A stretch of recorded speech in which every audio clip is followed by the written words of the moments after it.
So I was saying I've participated in Project Catalyst since I think November. I voted in Fund 2 was the first one. Then I was part of an NFT DAO proposal. And then after that, I started working with Dan and Steven on Secret Dex and the Autonomous Creator Organization. Tevo, would you like to introduce yourself? Just a few words about Swarm and what we do and everything. Sure. So I met Swarm now it's almost like a start of a year. At first we didn't call it Swarm, just gathered around, hey, how we could collaborate together, could we align, and what we should do. And then we lingered on the, okay, let's get more connections, let's see more what people do. And then at some point we had like 40 people, and oh damn, if everybody spends 5 minutes of saying who they are, what they want to do, it's gonna get crowded. And so we started reconstructing a format, like making it small, and found out that, okay, 6 to 12 people is a good amount of having deep discussions or more focused agendas. And then we started talking about, okay, what we talk about then in these agendas. And then we realized different people want to do different things. Some are CAs, some are product builders, some still want to just do the conversation about how do we connect these people. So, and now we are in a sense there we have people in a core who try to bundle everything together, try to figure out what is the best way to be transparent, but not overwhelm ourselves, because we still have 1-2 hours, for example, for myself every day to spend on this. So I'm trying to be very good at my time. So instead of figuring out where to put all these video links and how to take notes so that everybody can assess, and this is how it has progressed, and now we're here. So Simon, could you tell a little bit about yourself, and could you also tell us about what Core Swarm is a bit as well? Oh, sorry, what was this? Could just introduce yourself, and if you could talk about a little bit about Core Swarm as well. All right, yeah, sure. Yeah, I'm Simon. I'm an IT guy. I'm involved with Catalyst since pretty much the beginning. I was always watching from behind, but really got engaged in the last couple of months. Yeah, I'm currently in the project Swarm and CA School. I think they're both interesting for the talk here. The Swarm has a very interesting challenge, I think, because I'm not sure if we're going to structure it in roles. In the CA School, we did that already. We have roles, and people can kind of subscribe to them, and then these roles can have different meetings and stuff. Yeah, that's a part I'm very interested in this conversation. Yeah, as well as some others, but let's keep this going. I'll say a few words about myself, and I'll go over to you, Daniel. So I'm Stephen. I think I know everyone here, and I've worked with Tyler originally to put on NFT DAO, and we worked together on governance development. And I worked with Dan, who I don't think can make it today, who also on tokenomics development, and we started a SourceCred server there, but we didn't really take it far. After I left NFT DAO, I got involved with the wider Catalyst community, and the wider Catalyst community is now transitioning to voting systems, to new forms of governance, and that's what the Swarm is being orientated towards now. And this is why we're having this meeting, partly because the meeting is about rather than different people setting up tracking mechanisms, like in SourceCred, it's for to do that for the whole of Catalyst under Swarm. So Daniel, if you'd like to speak, just introduce yourself, that'd be great. Thank you. Generally, I describe myself as an organization designer or social system designer. I got a little bit involved with Project Catalyst a couple of months ago, mostly through having met Ro and being involved in AdaGov and some of the research that he and the group there is advancing. That's how I met Stefan. Then I've been involved in a range of projects, from being involved discussing with Colony in the early days before it existed, Consensus, and most recently I joined Aragon as head of governance, head of decentralized governance, to advise on the decentralization, or help to facilitate the conversation about the future of governance and the possibilities, run experiments, and so on. Could you tell us a little bit about Aragon and what it does and how it tracks in relation to the Ethereum chain? Sure. So Aragon is the biggest DAO platform in that they provide the smart contracts for anyone to create a DAO. With a range of different governance mechanisms. We keep on evolving and building applications that can be plugged into a DAO.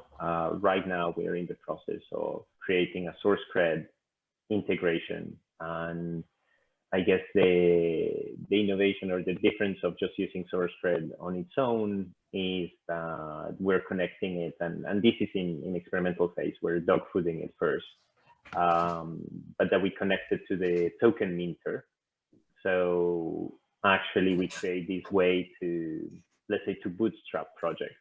So it's a sort of container that people can come together, and as they contribute value to the project, more tokens are created, and you end up having a value contribution unit accounting system that is somewhat automatic. It requires, SourceCred still requires significant maintenance and calibration, and especially a lot of work in culture. Yeah. But that's one of the experiments we're running at the moment.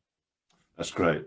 That's great. I understood that provides great background for everyone here, hopefully. And I mean, if we could just move on quickly to, so I'm basically discussing two things. I just want to start a discussion on what kind of immediate things we want to do, and that is to immediately set up a Catalyst Swarm GitHub repository and a Swarm test server on Discord for SourceCred. And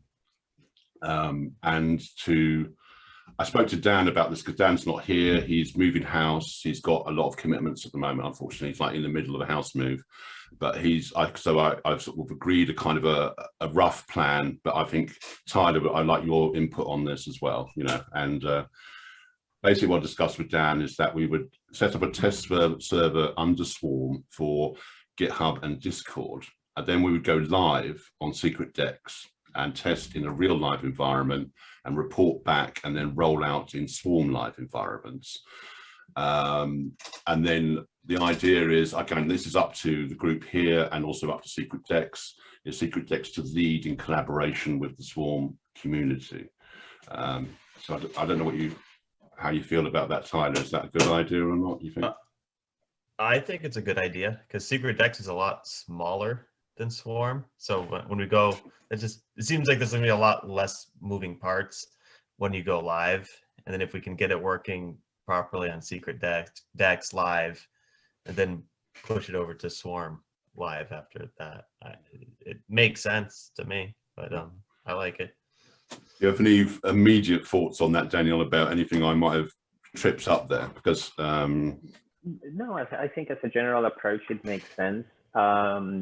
SourceCred provides a fair level of customization, so it can be implemented in some channels and not in other channels. So there is a possibility to run a micro experiment in that you can, let's say, for example, you guys and no one else, you could be in a channel and for a couple of weeks you test it.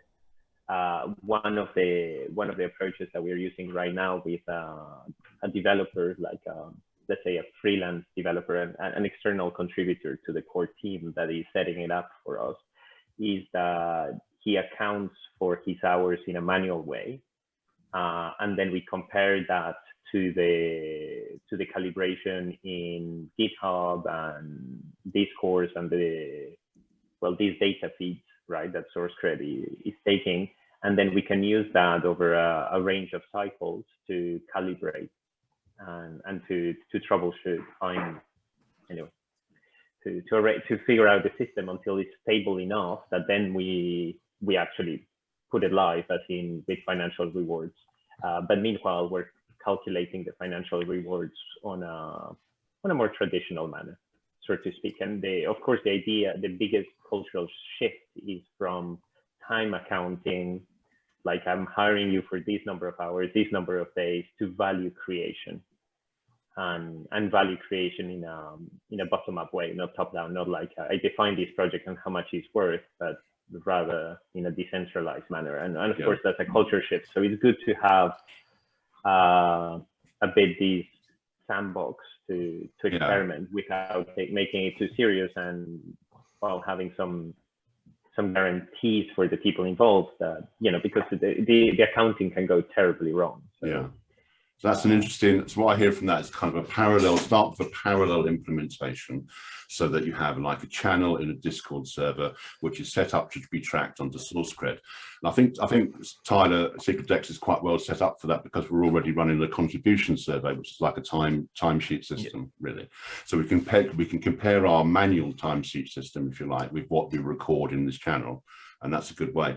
I think you make a good point, Daniel, about this difference of culture, of moving from a kind of, if you like, a timesheet culture where people are kind of like, trying to, tick box what they have done, towards more of a tracking culture where you can actually then retrospectively evaluate what you've done. Is that what I'm hearing there, Daniel, do you think? Yeah, there is a degree of that. And I mean, it's really understanding that there is tasks that might take 5 minutes and might create humongous value, and there are tasks that might take 5 days and create very little value. The other thing is that to operate these sorts of systems, and pretty much any decentralized system, well, what gets rewarded will reflect the culture of the community, of what the community values. And so if the community, and communities are not taught, like we as humans, we're not taught to be accountable or mindful, like conscious of what we're valuing and how we are expressing value for other things. That's why social media ends up with a lot of young girls in bikinis, and that's basically, right? Like we value that tremendously. Teenagers in bikinis, they generate a lot of value according to social media. SourceCred is not too different. It's based on PageRank algorithms. So people who share a meme, a joke, might end up being rewarded 10 times the amount of someone who spent a week creating some very necessary but unsexy infrastructure. So there's go on. No, yeah, so there is a lot of learning that needs to happen, and a lot of speaking up that needs to happen. So it's not only about implementing the technology, it's about building the community and the culture, and that requires learning about nonviolent communication, learning about value accounting, like for everyone to have a real conversation about what's value, what do we value, and how should things be valued, and then the actual calibration. Yeah, I mean, so there's a kind of cultural configuration going on, isn't there? So first of all, you have to, I mean, this is part of what Swarm has to do, and also the wider Cardano, sorry, the wider capitalist community have to do. It has to identify its values and then culturally configure that for SourceCred in this sense. But then there's a number of challenges there, because you've actually had you've done it in real life. So where you've had to tweak the configuration as you go along, and you find these things that go out of control, don't you? And also people try to game it and all of that. Yeah. It sounds kind of like you might put a meme up there, might kind of be viral, and without configuration, SourceCred's it's like creating a lot of interaction, and everyone's kind of like interacting with this meme, but it's really just a distraction from the work that might need to be done. Yeah, sure. Yeah. And that's the question. Is it a distraction, right? Like, or is it building culture? Or is it building culture? Or is it ensuring that people don't burn out? Is it building team? Like, and what do we value? And I could show you some of the work I've done on let's say the work on what are the essential functions that a system needs to perform to remain viable and to be healthy, to be a regenerative organization. And that can serve as a basis to educate the community on what generates value, because a lot of these areas are systematically ignored in most communities, but the areas that are ignored in each community might be a little bit different. Now, it's not a blueprint, it's more of a framework thing, like the business model canvas. It doesn't tell you what should go in the boxes, it just tells you these are areas that every system, every cybernetic system needs to perform, needs to pay attention to. I call them conversations, 6 key conversations or 6 key interactions, types of interactions that need to happen on a system. So part of the, let's say my thought leadership academic work of sorts is about understanding how we can educate communities, and then with these different tools for accounting value, how we can ensure that these different sorts of activities of interactions that are generating value for the organization as a whole are rewarded fairly, which of course is not a standard concept. It needs to be invented, that idea of what is fairly and what should be the balance and distribution between them, because it's never looked into before. Yeah, that'd be great. So really you're talking about helping us with a process of discovery, really, using your as you say, it's not really a methodology. It's more things that you've learned, isn't it, from that? Yeah. I mean, so there is tremendous. There is a lot of research that has been done over the past now 50 years, really, because it started in the late 60s, 70s, around what are the essential functions that make a system viable and be able to change itself and operate and stay healthy and so on. And that was kind of like my work for the past 8 years or so, before I end up more in pure governance. Let's say it was more that, because that applies both to governance and organization design equally. But I guess what I'm suggesting is that this is a long process of co-creation, of co-design of a culture, of a value system, of a worldview. So way more than just plugging in a technology, because all you're doing really is measuring how many likes someone gets on social media. What you're creating is just a different form of social media, with the same benefits and drawbacks. Like, it has some pernicious incentives in that extroverts are more visible, and then people who perform work that is more visible for whatever nature, like people who work in marketing, tend to be more visible than developers, or people who work in, I don't know, admin infrastructure, anything that feels a little bit like a support service is likely to be undervalued. So all of these things need to be worked on, but perhaps the key message, and this is something that I actually learned from some of the guys in SourceCred itself that was extraordinary and insightful, is like, yeah, it's a bad system. Like, it has a lot of issues, but a system doesn't need to be perfect to work. All systems are imperfect. All systems have issues. The question is more like, is it viable? Is it usable? And well, the answer is there is a bunch of communities who are using it. So there is no reason why you guys couldn't. Yeah, sure. I just want to go, because Tevo's raising his hand. Tevo would like to speak. So I had a question of, so the SourceCred gives us the tooling to plug into a Discord, and then it starts tracking what messages from what messages the people start talking to each other and what connections are made. And if somebody posts a link, then it assumes it's some kind of work done or research done, and we have some kind of like a backlog where we can add more information behind it, more like how many hours it took and such, or what it actually gives us. More or less, it basically tracks who's replying to posts and who's using emoticons, and you can calibrate emoticons to have different weights.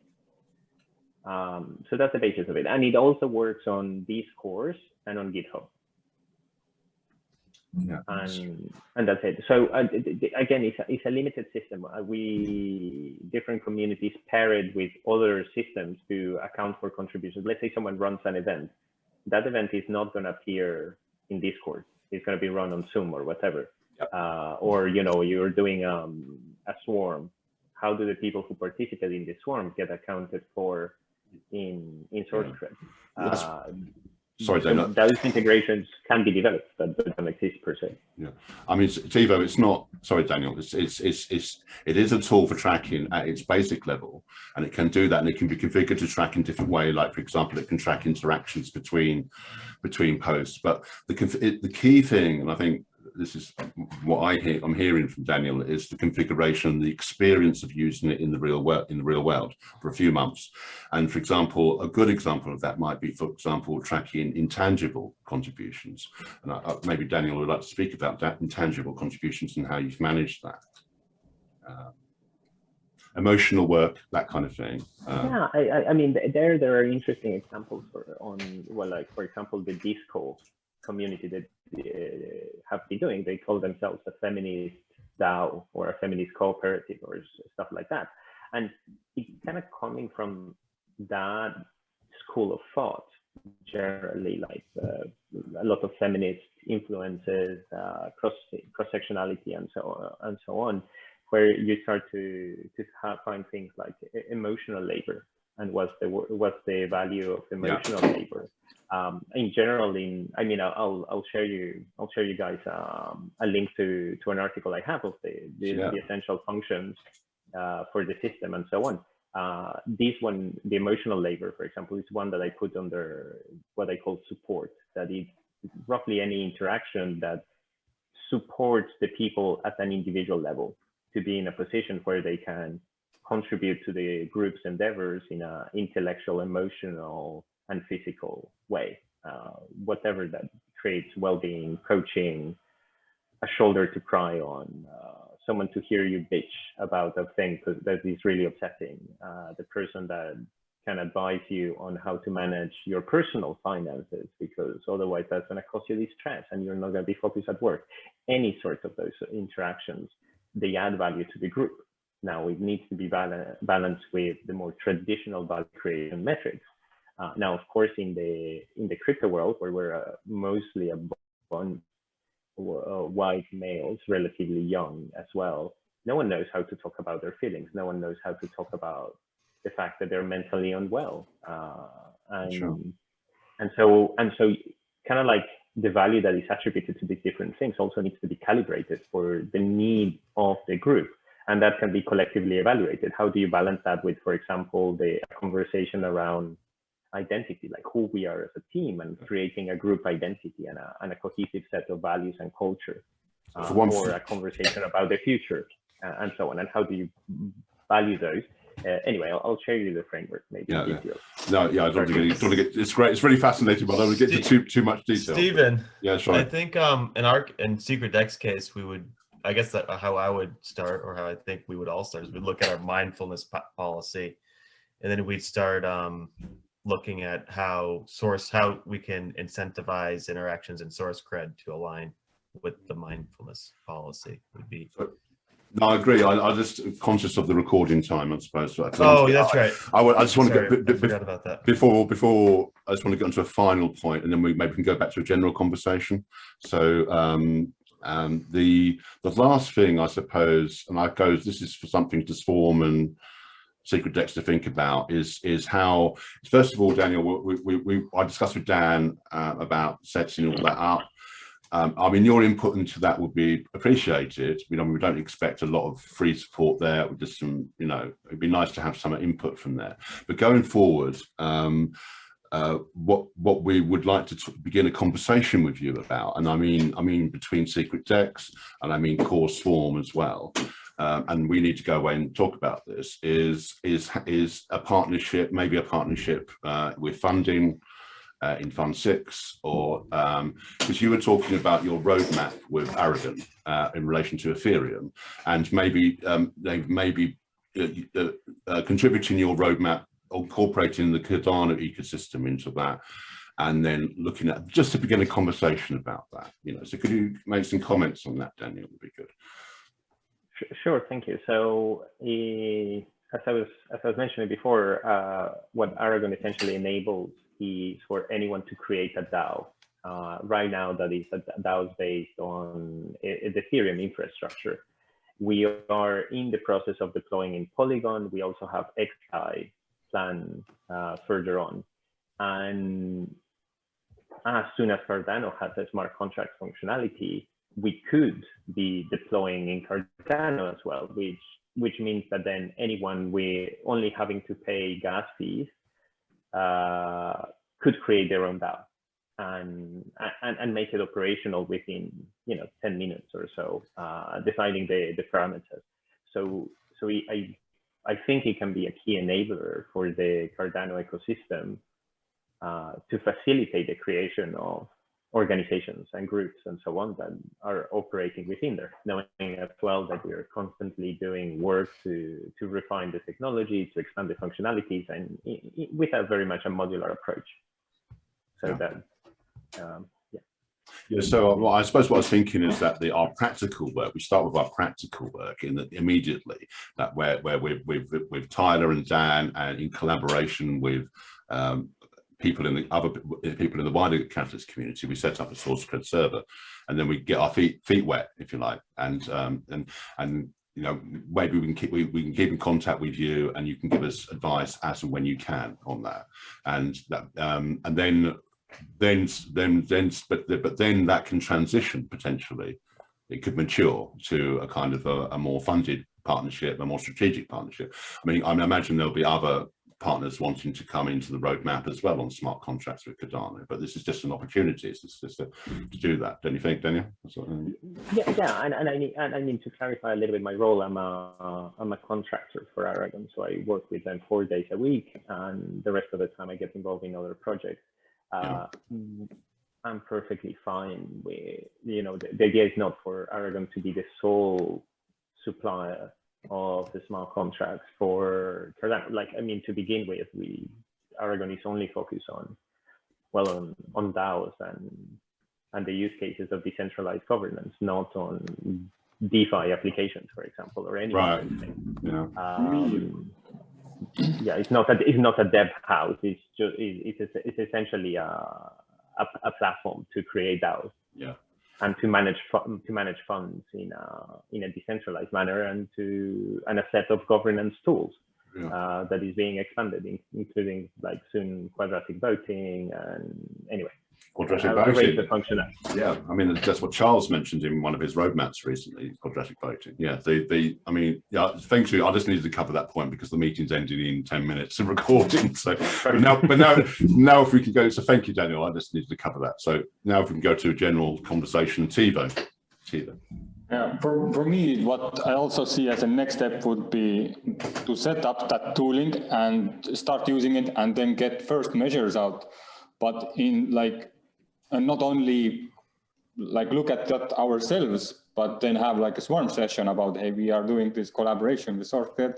We're trying to see if these tools will work for us and will help us. And then everybody who's interested, come join. We have a recorded session, and everybody who's even new to this and again, the course teams decided to try something, god damn it.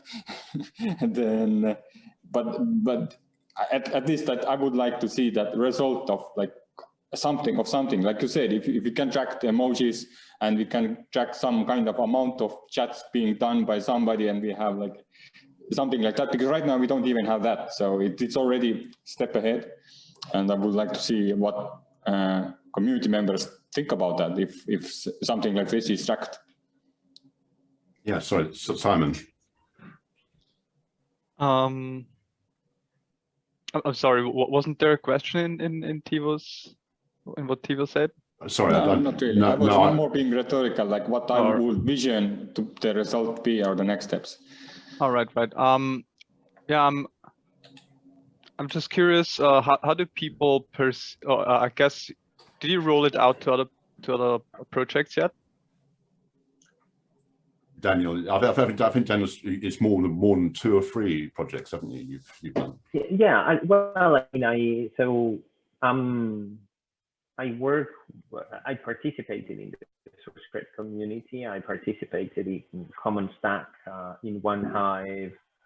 I'm the metagame implementation, but I haven't really participated in that community. And now I'm helping to roll it out in Aragon as one of the portfolio of initiatives I'm overseeing. I have a small project team working on it. So I'm not a SourceCred consultant, implementator. That's not really what I do. What I'm sharing is just from my experience, looking at a range of governance tools, and SourceCred being one of my darlings. That's it, really. Yeah, what I wanted to get to is how do people perceive the work being valued? Is it valued fairly, or do they say I don't know, on some levels it tracks it well, but on others it does not? I don't know. What's the feedback? As I was saying, it's an imperfect tool, but the important thing to realize is that that's okay. That's really okay. That all tools are imperfect, and if we try to design the perfect measuring tool, we end up over-engineering a monster that ultimately ends up just collapsing under its own weight. The important thing, what is happening is that quite often there needs to be a secondary accounting system, either the DIDA thing that we are using in ADA.gov, for example, or Common Stack is using Praise. SourceCred itself, themselves, they have a channel where people write what they did and someone else replies or gives them emoticons to account it. That's a little bit a similar situation that we are going to with Aragon, is having a channel that is contributions, and whenever something happened outside of Discord or GitHub or whatever, the person has to be proactive in mentioning it there.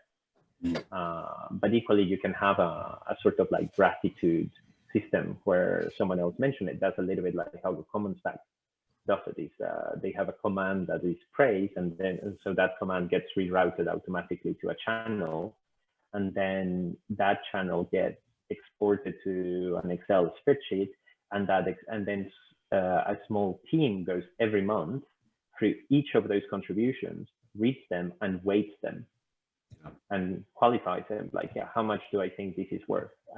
And they give a number, and I mean, the number they give doesn't matter. What matters is what's the range ultimately, because you can qualify from 1 to 1,000 or 1 to 10, ultimately ends up being the same thing. What matters is the proportionality between them, and then they have a fixed amount of cred that they distribute every month. Which also creates a weird system. Like, again, it's not perfect, because the more contributions that there are, the less valuable each contribution, gets, which is not ideal. You want a system where the more contributions, the more value. But again, I mean, that's why you have work in progress. Yeah, that's why you have your secondary accounting systems, which you referred to earlier as well, as a kind of sanity check, isn't it? It's it's just to make sure that there's nothing weird going on, really.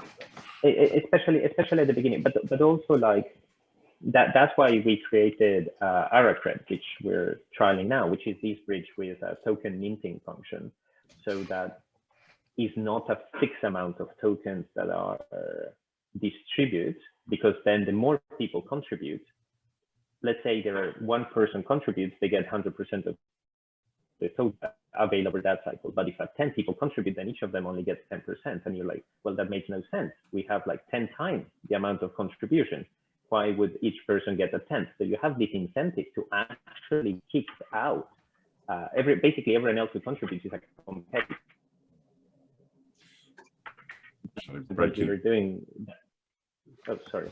That's okay. I'm just returning to Tevo's point about, I mean, how this fits in with our community, if you like. And I think I would respond to Tevo like this will certainly be the subject of a swarm session, a work group, you know, so we would communally look at this as a process of discovery. It's a process of discovery to find out our culture, if you like, for want of a better word, and what frameworks. This isn't something set in stone, it's something fluid, so that we have to then feed that into the machine, if you like, but the machine isn't going to, we're going to have to configure that machine, and then we're going to have to have a sanity check in parallel with that.